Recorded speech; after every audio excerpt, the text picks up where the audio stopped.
Avant de lire ce que je vais vous dire, je n'aurais jamais pensé à cela. Mais la dévotion du Saint Padre Pio pour l'enfant Jésus. Chers amis fidèles du Padre Pio, bonjour. Mon nom est Jean Goyard et vous assistez au programme sur les pas du Padre Pio.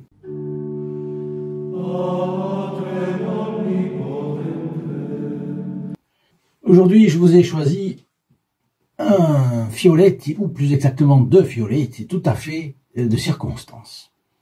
Parce que on va voir le Padre Pio dans sa dévotion au petit Jésus. Voilà ce que nous racontent les biographes, en particulier le Diario, c'est-à-dire le journal du Padre Pio qui a été tenu par les supérieurs du couvent du Saint Padre Pio. Voilà ce qu'ils nous apprennent, ces supérieurs, parce qu'il y en a eu plusieurs, ils se sont succédés. Avant la célébration de la Nativité de notre Seigneur Jésus-Christ, le Padre Pio avait l'habitude de s'entretenir avec les fidèles, et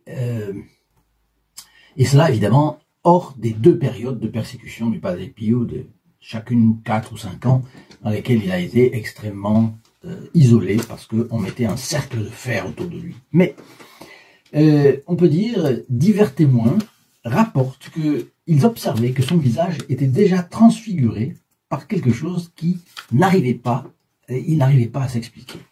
Et imaginez le Padre Pio tel qu'il est là, imaginez qu'est-ce que cela pouvait être le visage du Padre Pio déjà transfiguré. Ça devait être extraordinaire. Enfin, je vous signale que cette photographie, vous pouvez l'obtenir gratuitement. C'est important pour ceux qui n'ont pas l'habitude encore de ces vidéos, en téléphonant au 08 05 36 08 47 de 8h30 à 12h30 et de 13h à 19h, sauf le samedi, c'est seulement de 9h à midi. Vous ne paierez que le tarif d'une communication locale pour ceux qui habitent en France et dans les dom-toms. Pour les autres, il faudra évidemment m'envoyer un petit mail pour me demander comment on pourrait s'arranger pour vous la faire passer quand même. C'est pas évident, mais bon. Comment est-ce qu'on pourrait vous atteindre?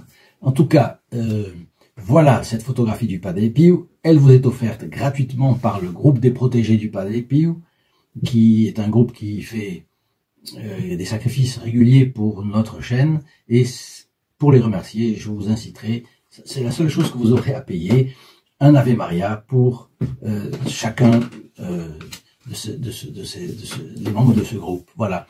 Donc, ne ratez pas, vous savez que le Padre Pio, rien qu'avec son regard, faisait des miracles. Bon.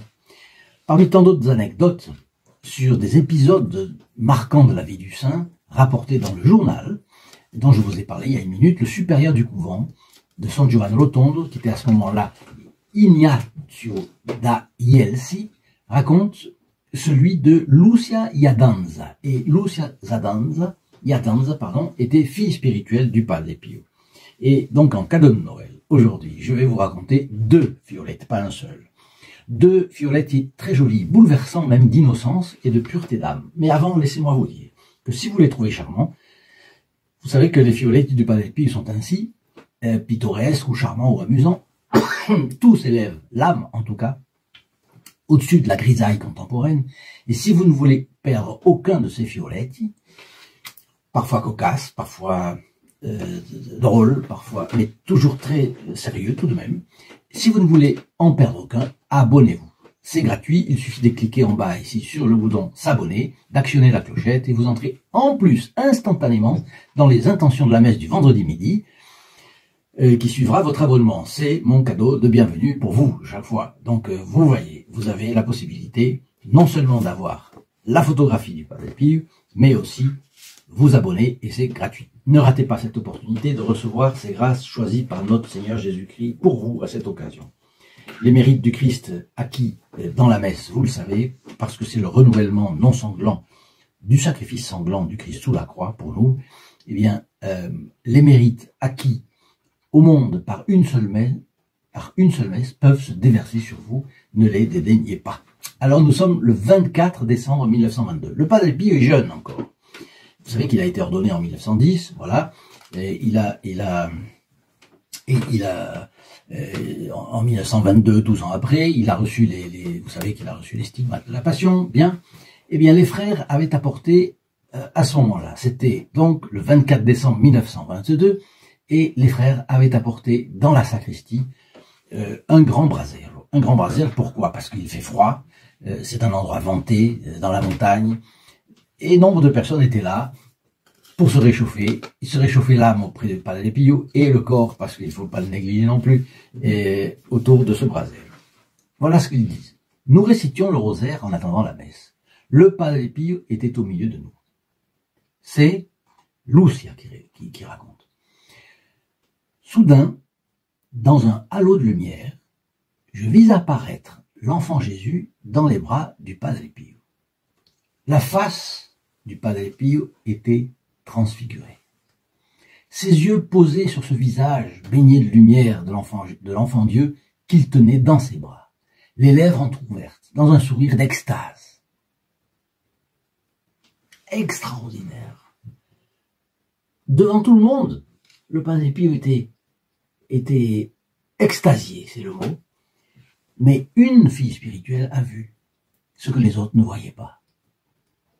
Et ça explique un petit peu ce que j'ai dit tout à l'heure. Je vous ai lu que souvent les gens voyaient, avant Noël, ils voyaient le visage du Padre Pio se transformer.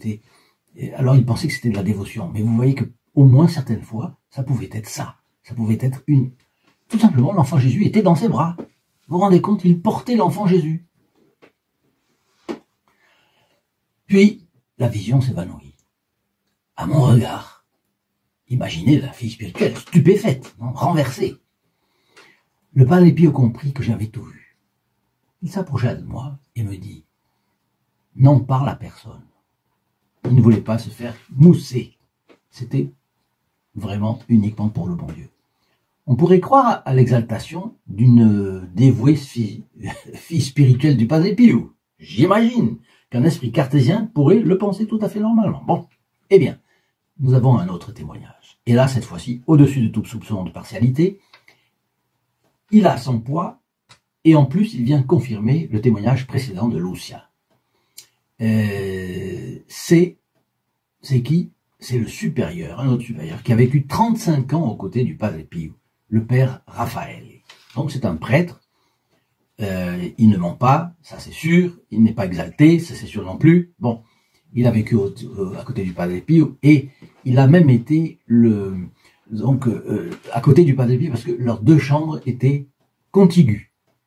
Et nous sommes là le 24 décembre 1924, 2 ans après le témoignage que je viens de vous lire, de Lucia. Il témoigne lui aussi d'une scène absolument bouleversante. Je m'étais levé pour assister à la messe de minuit. Le couloir était immense dans l'obscurité. C'est un grand bâtiment et en long. L'obscurité n'était éclairée que par la petite flamme d'un lumignon. Dans la pénombre, je vis descendre aussi le Padre Pio pour se rendre à l'église. Voilà, c'était la messe, donc on se préparait, on y allait. Bon. Sorti de sa cellule, il avançait lentement.